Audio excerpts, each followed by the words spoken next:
आप सभी लोगों का सादर स्वागत है। आज मैं जीवन जीने की कला के बारे में समझाऊंगा, जो हमारे ऋषि महर्षियों के द्वारा बतलाया गया है। हमारे पूर्वजों ऋषि महर्षियों का कहना है कि हम कैसे जिए, कैसे रहें। इसके लिए उन्होंने 5 सूत्र को बताया: खान पान, रहन सहन, दिनचर्या। अगर इस 5 को हम भली भांति समझ जाते हैं तो शायद हम लोग अपने जीवन को समझ जाएंगे और मानव मात्र को समझ पाएंगे कि मानव का जीवन हम कैसे जी सकते हैं, कैसे रह सकते हैं। इसके बारे में मैं यह बतलाने जा रहा हूँ कि किस मास में किस भोजन का हम किस तरह से सेवन करें। जैसे हमारे ऋषि महर्षियों ने कहा है कि सावन साग न भादो दही, कुआर करैला कार्तिक मही, अगहन के जीरा पूस के धाना, माघ उपासक फागुन चाना, चैतक गुण बैसाखक तेल, जेठ के चलब आषाढ़ के बेल, कहे धनवंतरी 12 बरे, तो काहे के वैद बरिया करे। अर्थात सावन में हम साग न खाएं, भादों में दही का सेवन न करें, आश्विन में करेला का सेवन न करें, कार्तिक में जो है मूली का सेवन ना करें, अगहन में जीरा का सेवन ना करें, पूस में धनिया का सेवन ना करें, माघ में मिश्री का सेवन ना करें, फागुन में चना का सेवन न करें, चैत में गुड़ का सेवन न करें। अगर इस तरह से हम जीवनचर्या बनाते हैं तो आप सदा स्वस्थ रह सकते हैं। ठीक इसके विपरीत भी उन्होंने बतलाया,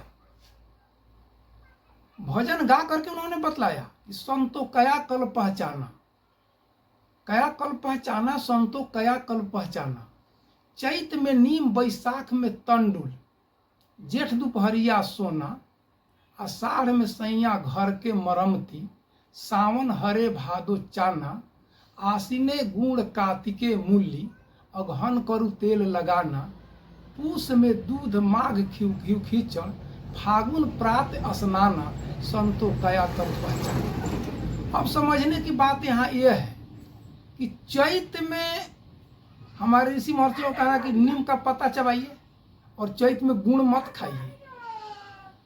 चैते नीम, बैसाख में तंडुल, बैसाख में दही चिवड़ा खाइए, जेठ में दोपहर को सो जाइए।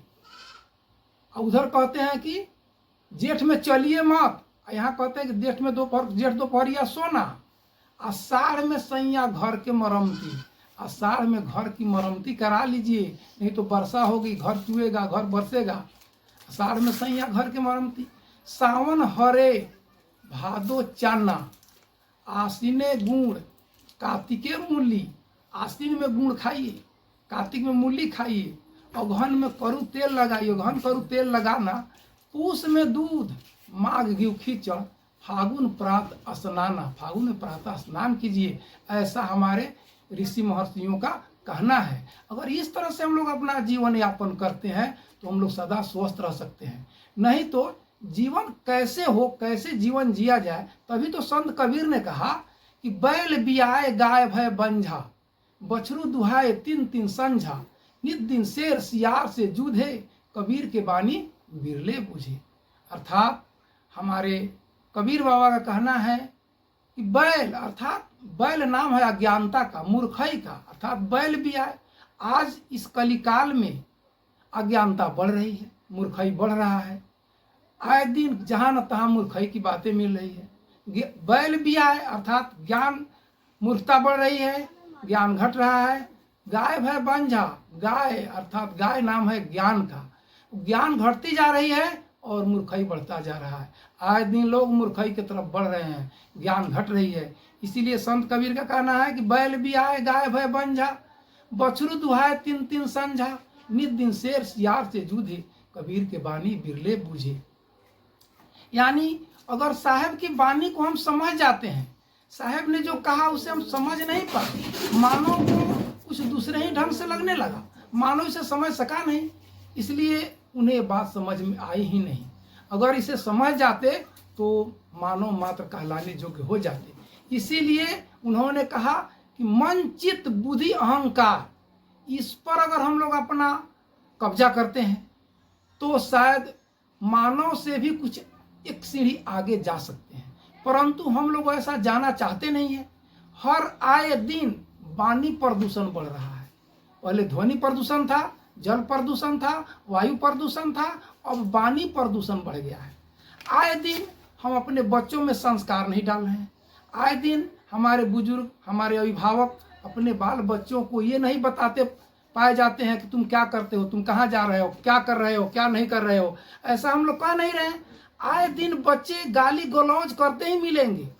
ये बैडमिंटन ले लेंगे और आए दिन वो उसको गाली देंगे, वो उसको गाली देंगे। आए दिन गाली गलौज हो रहा है, अर्थात संस्कार बिगड़ते जा रहा है। यानी कि बैल भी आ रहा है और गाय बंझा होते जा रहा है। इसीलिए संत कबीर ने कहा कि बैल भी आए, गाय भय बंझा, बछरू दुहाए तीन तीन संझा, नित दिन शेर सियार से जूझे, कबीर के बानी दुर्ले बूझे, ठाढ़े डोमवा के फारे बांस, बकरी बेचे चिकवे के मांस, रूई डूबे पथल छताए, कुदकुद मछलिया बकुलवे के खाए, तवा ऊपर रोटी ऊपर तवा मिल रहा है, पकौ निहार के रोटिए खाए, ओरी पर के पानी बड़ेरी पर ले जाए, लोगवा नारे पतियाए। अर्थात हमारे जितने अज्ञानी लोग हैं, जितने सीधे साधे लोग तो सीधे साधे ही हैं, लेकिन जो वाणी प्रदूषण करने वाले लोग हैं उन्हें तो ये सूझ ही नहीं रहा है कि मैं करूं तो क्या करूं, मैं जीऊं तो कैसे जीऊं, मैं रहूं तो कैसे रहूं।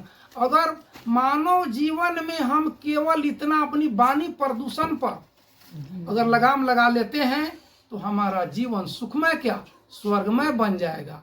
बड़े बालों कपड़ा मैले, मिले करक्सा नार, सोने को धरती मिले, नरक निशानी चार।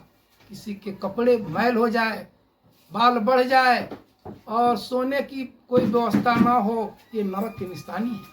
पान पुराना घी नया, वो कुलवंती नार, चढ़ने को तुरंग मिले, स्वर्ग निशानी चार। जिस तरह से चार नरक के निशानी है और चार स्वर्ग के भी निशानी है। यानी बढ़े बाल बढ़ गया, कपड़ा मैले, करक्सा नारी मिल जाए, ये है नरक की निशानी है।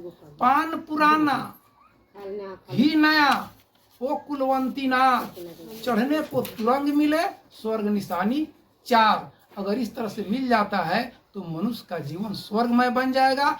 इसलिए हम साहेब बंदगी के साथ साथ अपने वाणी पर मैं यहीं पर विराम दे रहा हूँ। आप सभी महानुभावों को मेरे तरफ से सादर साहेब बंदगी, साहेब बंदगी, साहेब बंदगी।